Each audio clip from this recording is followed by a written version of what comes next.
with training and financial support so that they can fight terrorism and create the conditions for peace. As a result, we see that the Afghan security forces are getting stronger, more professional, and better led. We fully support the efforts led by the United States to achieve a peaceful solution, and allies continue to coordinate closely on the way forward. We welcome any steps that can lead to reduction of violence. The Taliban have to show a real will and a real ability to deliver a reduction of violence on the ground, and to show that they are really committed to achieving lasting peace in Afghanistan. And with that, I'm ready to take your questions. Okay, we'll start with the lady in the middle from Kabul Times. Thank you, Leila Mossadegh, freelance journalist. I understand not will be press conference after Resolute Support meeting. What do you expect to come out of the meeting? Is Secretary Spare briefing on the latest development? Thank you. So I expect the meeting to reconfirm a strong commitment from all the Resolute Support partners and NATO allies to Afghanistan, and to continue to be committed to our Resolute Support mission, to continue to train, assist and advise, and also provide financial support to the Afghan security forces, the Afghan army. Because this is in our interest, because a more stable Afghanistan is of course good for the people living in Afghanistan, but it's also important for people living in NATO allied countries. We have to remember that the reason why we went into Afghanistan was the 9/11 attacks against the United States, and we are in Afghanistan to make sure that Afghanistan never again becomes a safe haven for international terrorists. That is in our interest to prevent that from happening. The best way to do that is to create the conditions for a sustainable, peaceful, negotiated solution to the conflict in Afghanistan. And as I said, we support strongly the US talks with the Taliban because we hope that they can lead to a peace process and create the conditions for inter-Afghan talks, inter-Afghan negotiations. And we will welcome any steps towards reduction of violence, because that is important to create the conditions for a real peace process. But again, Taliban has to show a real will and a real capability to deliver reduction of violence. And the best way for us to make that happen is to send a message that we stay committed to provide support to Afghanistan. And this is the message I expect from the Resolute Support mission meeting. Okay, Arabs Today. Gentleman over there. Zaki Shah from Arabs Today. It is not clear for us as Arabs, where NATO stands along the activities carried by Turkey, either in Syria or Libya, which most of us feel that is not online what NATO allies try to achieve in the region. Well, NATO is not present on the ground in Libya. We strongly support the UN-led efforts to find a peaceful, negotiated solution.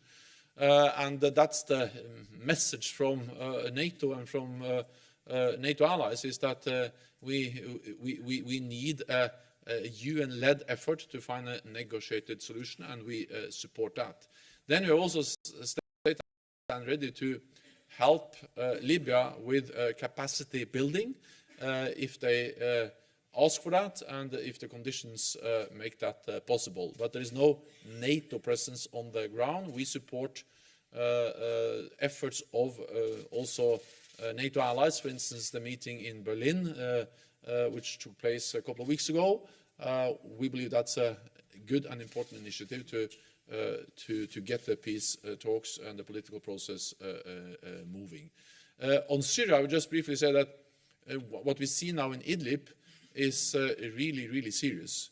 Again, hundreds of thousands of civilians are forced to flee. people are killed. We see indiscriminate bombing of civilian targets. This is horrendous, and we call on the Russian-backed Syrian regime to stop all the attacks and to engage in UN-led talks to find a peaceful solution. Okay. Associated Press, up there. Yep.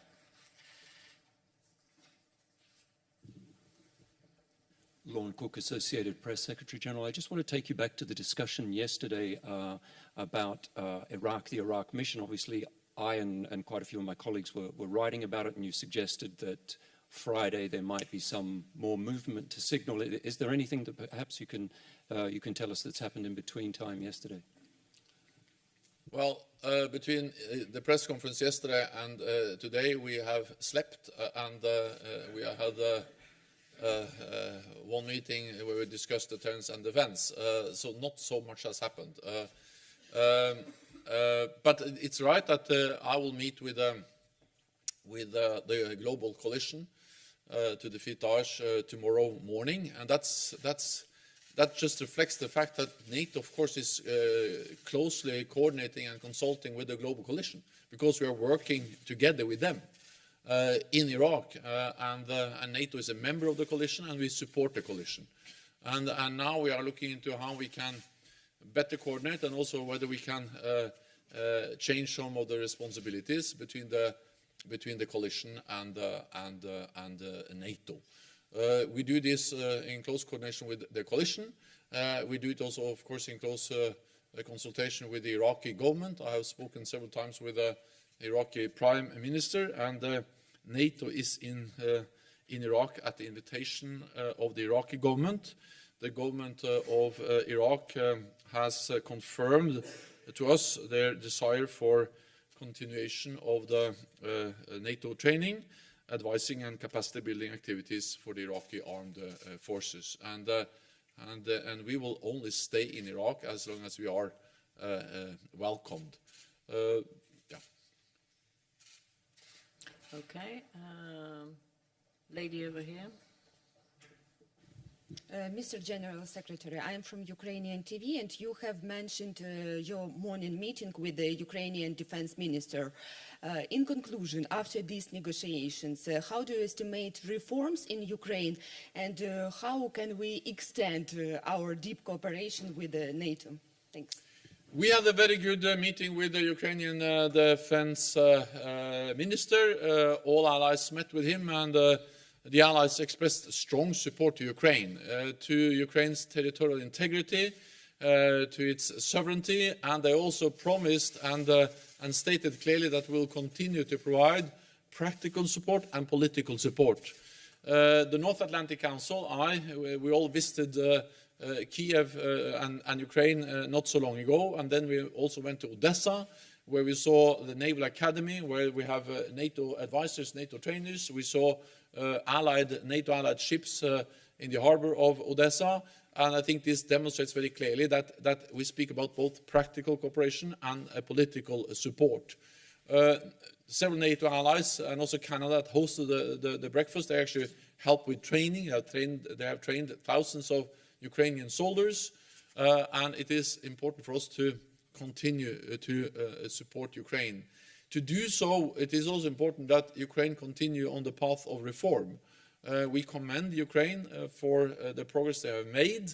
We commend President Zelensky for the initiative he has taken to renew the efforts to find a peaceful resolution to the conflict in Ukraine. We welcome also, therefore, the new high-level meetings within the Normandy format. We welcome the fact that we have seen some prison exchanges, and also some disengagement zones has been expanded. So we have seen some progress. There are many problems. For instance, we see constant violations of the ceasefire. We see that the OSCE monitors are not able to operate freely and safely, but we strongly support the efforts to find a peaceful solution. This is a war going on in Europe, not far from NATO, and of course this matters for all of us. Okay, we'll go over there. Yeah, gentleman over there. Wojciech Cegielski, Polish Radio Secretary General. I would like to take the follow-up to the issue of INF Treaty, which you've mentioned, you've discussed this morning. What exactly does this package of measures contains? Will it be more exercises in Europe, or will they be more massive? And when this package will be fully ready, I would say. Thank you very much. I think that it's important to understand that the deployment of the SSC-8 missiles, which violated the INF Treaty and led to the demise of the INF Treaty, they are part of a pattern we have seen over several years.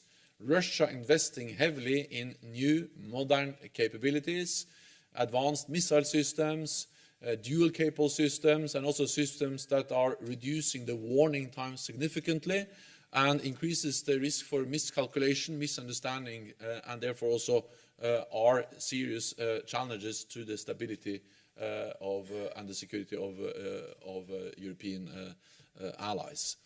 That's the reason why we have already started to respond to this pattern of Russian behavior. So we have already started to respond by implementing the biggest reinforcement of our collective defense since the end of the Cold War, with high readiness of our forces, with combat-ready troops in the eastern part of the alliance, with investment in new high-end capabilities, and with increased defense spending. So we have to put the SSC-8 into a broader picture, and NATO has already started to respond to this broader picture. Then we are looking into more specific issues related to the SSC-8 and also other missile systems. And this is partly about exercises, partly about air and missile defense, conventional capabilities, and our nuclear posture, and of course also new initiatives on arms control. Because the best way of addressing this is to re-establish systems for arms control. We do whatever we can to prevent a new arms race. A new arms race, especially with nuclear weapons, is not good. It's dangerous and it is expensive.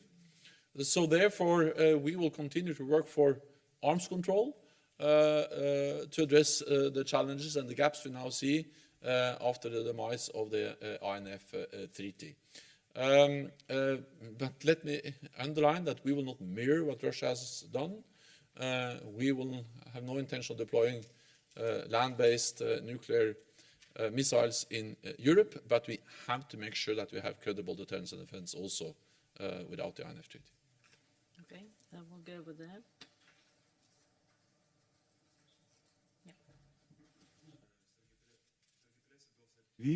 My question is also about INF Treaty. As we know, Belarus is respecting INF Treaty even after it's over last year. But we see that Putin's pressure on Belarus is stronger and stronger. We're talking about so-called incorporation or integration. What do you think NATO can do to avoid potential dislocation of Russian missiles also in Belarus, not only in Kaliningrad? Do you think it's a good time to meet with Belarusian officials to talk about it, to talk about these initiatives? Belarus is a partner of NATO, and we appreciate the partnership with Belarus. And Belarus is a sovereign nation and take sovereign decisions, and we respect those decisions. We also urge, of course, Russia to respect the sovereignty and the territorial integrity of all nations in Europe, including Belarus. So for us, this is about respecting that. All the nations in Europe are sovereign nations with the right to make their own decisions without interference from neighbors. Yeah, one last question, Jordan Times. As Daesh threat remains, do you believe that your plan for beefed-up training in Iraq is enough at this stage, and could it be developed into something more in the future depending on circumstances? And how do you believe your plan would satisfy U.S. President Donald Trump? Thank you. So we have now started the process where we are going to increase our presence in Iraq.